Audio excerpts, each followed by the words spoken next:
6월 8일 오늘 만나 성경 말씀은 사무엘상 19장 18절에서 20절까지의 말씀입니다. 다윗이 도피하여 라마로 가서 사무엘에게로 나아가서 사울이 자기에게 행한 일을 다 전하였고 다윗과 사무엘이 나요스로 가서 살았더라. 어떤 사람이 사울에게 전하여 이르되 다윗이 라마 나요스에 있더이다 하매 사울이 다윗을 잡으러 전령들을 보냈더니 그들이 선지자 무리가 예언하는 것과 사무엘이 그들의 수령으로 선 것을 볼 때에 하나님의 영이 사울의 전령들에게 임함에 그들도 예언을 한지라. 아멘. 오늘 만나로 만나주시는 하나님을 기대합니다. 여러분은 힘들 때, 어려운 일이 생겼을 때 어떻게 하시나요? 누군가를 찾아가는 사람, 현실을 벗어나 멀리 여행을 떠나는 사람, 혼자 모든 것을 감당하는 사람. 다양한 선택에 따라 때로 문제의 결과도 달라지곤 합니다. 오늘 말씀에서 다윗은 자신을 죽이려는 사울을 피해 사무엘을 찾아갔습니다. 얼마 지나지 않아 사울이 이 소식을 듣고 전령들을 보냈습니다. 그런데 그때 전령들에게 하나님의 영이 임했습니다. 사울은 또 다른 전령들을 보냅니다. 하지만 그 사람들에게도 하나님의 영이 임했습니다. 세 번째 같은 일이 일어나자 사울이 직접 나섰습니다. 이번에는 사울에게도 하나님의 영이 임했습니다. 사울은 예언을 할 뿐만 아니라 사무엘 앞에서 하루 밤낮을 벗은 몸으로 누워 있었습니다. 사울의 옷은 왕의 권력을 상징합니다. 하지만 하나님의 영이 임했더니 왕이 가진 권력도 소용없게 되었습니다.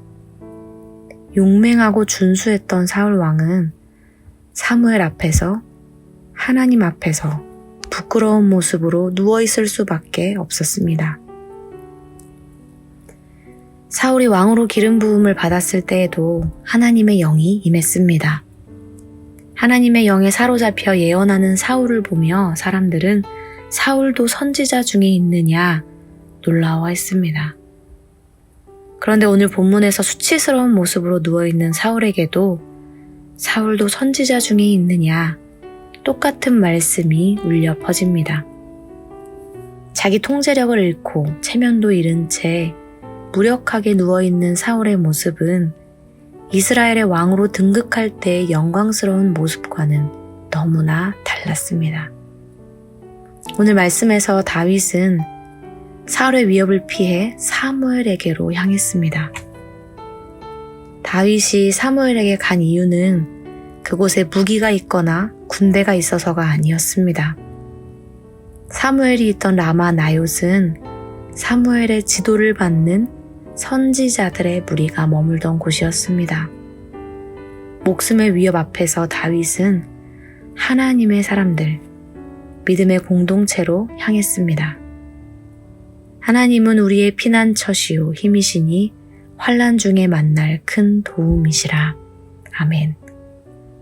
사랑하는 성도 여러분, 하나님은 우리의 피난처와 힘과 반석이십니다. 사울 왕이 권력에 눈이 멀어 다윗을 죽이려 했지만 그 아들 요나단도 그 딸 미갈도 다윗의 편, 하나님의 편에 섰습니다. 전령들도 사울 자신도 결국 하나님의 영에 붙들려 힘을 잃고 말았습니다. 우리가 하나님께로 향한다면, 하나님 편에 선다면 하나님께서도 두 팔 벌려 우리를 안아주시고 도와주실 것입니다. 두렵고 힘들 때, 당황스럽고 어려운 일이 생겼을 때 다른 누군가를 찾아가기보다 현실을 피해 도망가기보다 홀로 오롯이 감당하기보다 하나님께로 나아가 믿음의 공동체로 나아가 위로의 하나님, 피난처 되시는 하나님을 만나고 경험하는 우리가 되길 소망합니다. 기도하겠습니다. 하나님, 땅이 변하든지 산이 흔들려 바다 가운데 빠지든지 어떤 어려움을 만나든지 우리가 두렵지 않은 이유는 하나님이 계시기 때문입니다. 다윗을 지켜주시고 보호하셨던 하나님이 나의 하나님이심을 믿으며 살아가게 하옵소서. 예수님의 이름으로 기도하옵나이다. 아멘. 이제 2가지 기도 제목으로 기도하겠습니다. 첫째로, 같은 편이 아니라는 이유로 타인을 미워하고 있다면 멈추어 서게 하옵소서. 하나님의 편에 서서 하나님께로 향하는 인생 되게 하옵소서. 둘째로, 다음 세대와 광성학원을 위해 기도합니다. 세상적인 가치들이 도전할 때 하나님이 피난처가 되어주시고 힘과 도움 되어 주옵소서. 이 제목으로 기도하신 후에 개인 기도 하시겠습니다.